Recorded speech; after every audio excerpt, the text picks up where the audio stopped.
بسم اللہ الرحمن الرحیم نحمدہ و نصلی علی رسولہ الکریم اما بعد۔ خواہشات کے غلاموں کو دین اسلام کی سادگی نہیں اچھی لگیں گی۔ خواہشات کے غلاموں کو اسلام کی تعلیم کی سادگی نہیں اچھی لگیں گی۔ خود محسوس کر کے دیکھو اس بات کو۔ اسلام سادگی پسندی ہے۔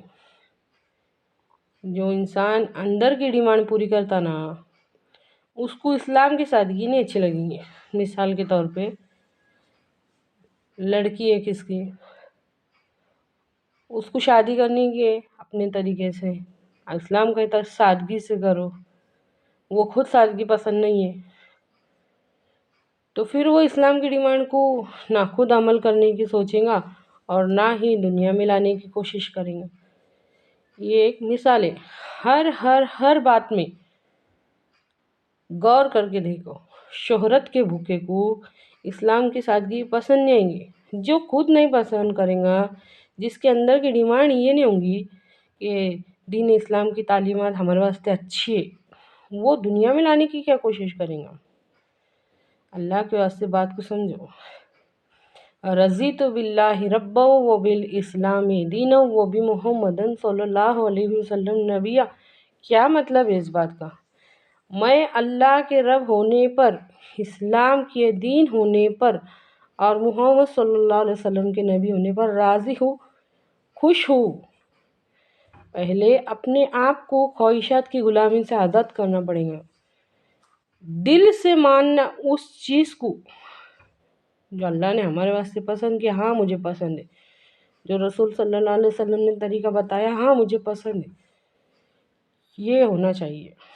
ہمارے نبی صلی اللہ علیہ وسلم کا ارشاد ہے کہ تم میں سے کوئی شخص کامل مومن نہیں ہو سکتا جب تک کہ اس کی خواہشات نفس، اس کا خود کا دل اس دین کے تابع نہ ہو جائے جس کو لے کر میں آیا ہوں۔ ہمارا مسئلہ کیا ہے معلوم ہے کہ نماز پڑھ لیے اور جا نماز کو لپیٹ کے رکھ دیے۔ اب جب تک جا نماز پہ کھڑے تھے، مصلی پہ کھڑے تھے، اللہ کے غلام تھے، بہت اطاعت دلچسپی سے ہو رہی تھی کہ ہاتھ کا رخ قبلے کی طرف ہی ہونا چاہیے، ہر چیز کا جسم کے ہر اعضاء کا رخ قبلہ رخ ہونا چاہیے، دل قبلے کی طرف ہونا چاہیے، بے شک ہونا چاہیے۔ لیکن ہم جیسے ہی جا نماز لپیٹ کے رکھ دیتے، جا نماز اٹھا کے رکھ دیے کہ اب شروع ہو گئی نفس کی غلامی۔ اس کے بعد ہم اللہ کے غلام نہیں رہتے۔ جا نماز رکھ دینے کے بعد ہو جاتی منمانی شروع، پھر ہو جاتی نفس کی غلامی شروع۔ اللہ کے واسطے بات کو سمجھیے۔ وہ کون سے آڑے ہیں، وہ کون سی رکاوٹیں ہیں جو دین اسلام کے آگے بڑھنے میں مشکلات بن رہی، وہ یہ ہے کہ خود ہمارے اندر کی ڈیمانڈ وہ نہیں ہے جو اللہ چاہتا، جو رسول صلی اللہ علیہ وسلم چاہتے، جو طریقہ انہوں نے بتا کے گئے، سادگی والا طریقہ، سمپل طریقہ۔ ہر بات میں ان کی چوائس میں اور ہماری چوائس میں فرق ہو گیا۔ یہ وجہ ہے کہ دین اسلام کے آگے بڑھنے میں ہر چیز رکاوٹ ہے۔ ہم کو سب سے پہلے خواہشات کی غلامی سے آزاد ہونا پڑے گا۔ خواہشات کی غلامی سے آزاد ہونا پڑے گا۔ نظام باطل کے، شیطان کے چالہ کے ہم کو سمجھ کے اور اللہ کے حکموں پہ چلنے کے واسطے، طاقت پیدا کرنے کے واسطے ہم کو خواہشات کی غلامی سے آزاد ہونا پڑے گا۔ یہ باتیں معمولی نہیں ہیں، ان پہ غور کرو، سوچو، ان کو عمل میں لانے کی کوشش کرو۔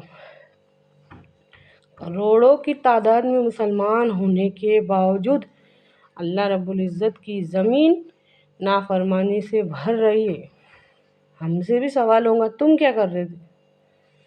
ہر انسان سے سوال ہوگا نا کہ جس وقت یہ تماشا چل رہا تھا کہ اللہ کے حکموں کو پیٹ کے پیچھے ڈالا جا رہا تھا، نبی کریم صلی اللہ علیہ وسلم کی تعلیمات کو پیٹ کے پیچھے ڈالا تھا، تم کیا کر رہے تھے؟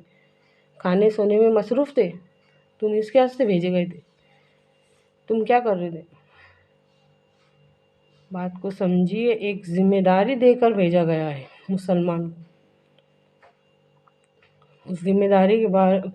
اس ذمہ داری میں غور کیجیے جو آج تک ایک دن بھی ہمارے دھیان میں نہیں ہے کہ ہماری کچھ اور بھی ذمہ داری تھی۔ جو کر رہے وہ بہت ہے۔ اے اللہ، کہنے سننے سے زیادہ عمل کی توفیق دے، آمین۔